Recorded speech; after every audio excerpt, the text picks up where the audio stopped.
all its inconveniences, Lang was satisfied with life in the high-rise, ready to move forward and explore life. How, he had not yet decided. I thought you were empty. I just moved in. You're an excellent specimen. You don't know how things work around here, do you? I'm a fast learner.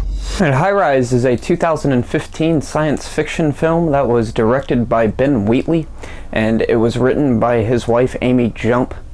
It was based on a book by J.G. Ballard of the same name, and yeah, it is a dystopic science fiction film that is set in 1975, which is around the time that the book was written. And it kind of embodies this, I would call it retro dystopia, because those two elements combined together, that's kind of what we get out of it.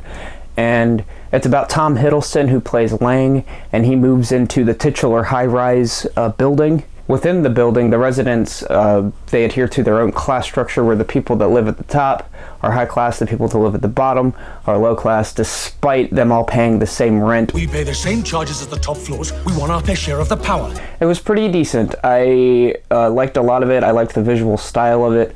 It got really gritty in some places.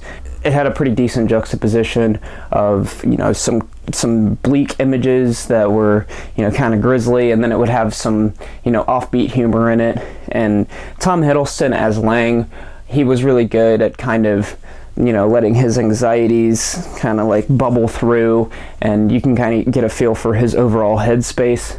I really liked Luke Evans and Elizabeth Moss. They played a couple that lived on the bottom floor, and they were super low class, always smoking. Elizabeth Moss was permanently pregnant, and she was always drinking and always smoking, which really gives it that retro vibe.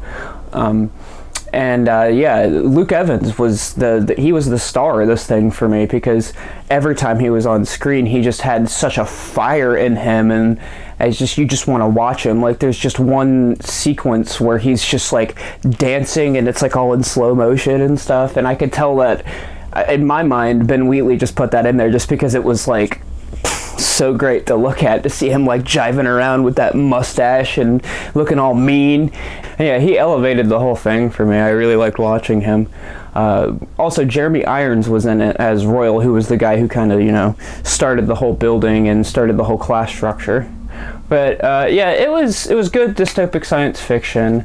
I'm sure that it had a lot more to say politically than I realized, because I'm not 1,000% well versed on the politics in England, and I think that that's kind of what they were making statements on. But the idea that I took away from it, and the main theme of the film, is just kind of, everything sucks, and the people in this world that you see as crazy are probably the only people that actually get it. And I liked that. I liked that sentiment. It's one that I can definitely agree with. The building was really cool looking, and that kind of bled into the insides, with it had like really stark architecture, like a lot of angles and stuff like that. But yeah, High Rise was a film that I watched on Netflix. I watched it because I had seen Ben Wheatley's previous work, Kill List, from 2011, which was pretty decent, and recently Free Fire, which was a cool little gritty action Reservoir Dogs kind of redux thing. That was cool. So I like his work, and this film, it seems like something he really wanted to make, based on the fact that it was a J.G. Ballard book.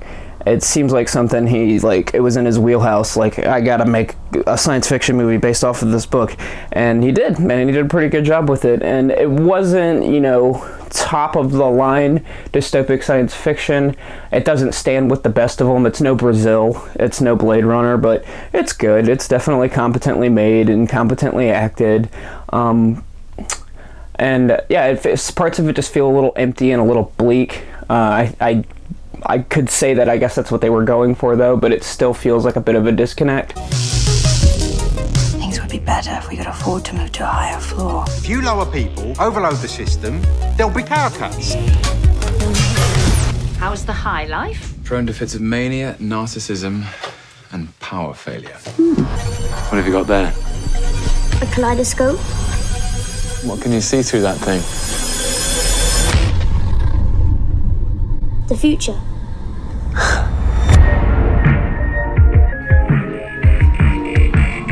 I enjoyed it, and overall, if you're into science fiction, then I would say that this is a good film, good 2-hour watch. I would recommend it on those grounds.